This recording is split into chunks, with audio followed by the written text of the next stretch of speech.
Ikaze ndi umugaragu w'ibyegeranyo n'amakuru pero ngiye kubagezaho amakuru akurikira y'umusitari bita Chris Easy. Abakunzi n'abafana ba Chris Easy ndabakiriye kandi ndabasuhuje. Nyagasani nabaho umugisha utagabanyije. Twakomeje n'amateka ya Chris Easy.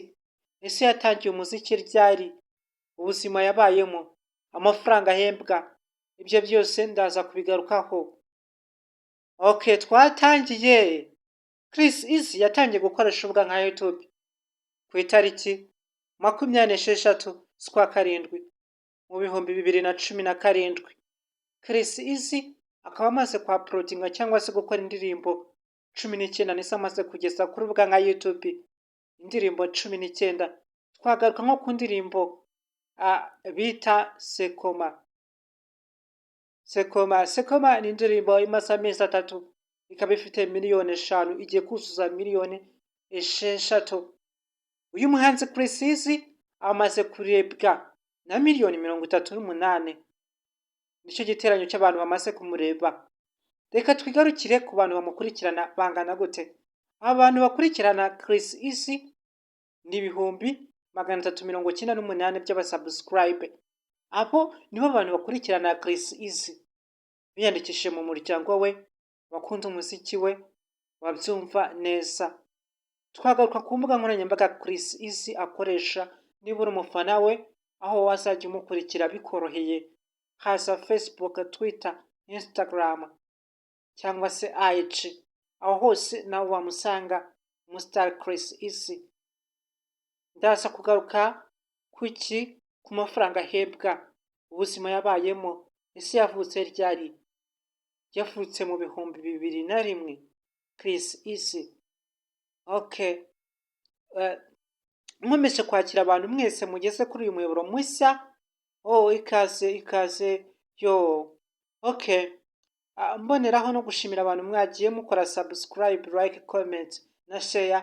Mwakoze cyane. Ariko nongera kwakira abantu mugeze kuri uyu muyoboro bwa mbere. Nimugende mutavuze nka cya kinyoni cyagiye kitavuze bita igishwi. Kora subscribe, like, comment, share. Ibyifuzo n'ibitekerezo ni ingenzi. Ntabwo waburamo na kimwe ushoboye. Like se wayibura, comment, share na subscribe wayibura. Ntabwo uri igitambambuga. Oya, fasha uyu muryango. Uyu muryango twigisha icyongereza biri free, twamamariza ubuntu. Uyu muryango gukora subscribe n'ibindi byose no kwiteganyiriza ubuziraherezo.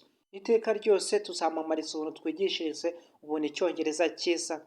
Twakomeje njye kubagezaho zimwe muri phrasal verbs cyangwa se inshinga z'imigereka mu gihe wafashe inshinga ukongeraho preposition cyangwa se conjunction. Twagarutse kuri phrasal verbs, some phrasal verbs. Hazaho look out. Look out bivuga be careful, kwitonda. Be careful. I'm looking out my brother.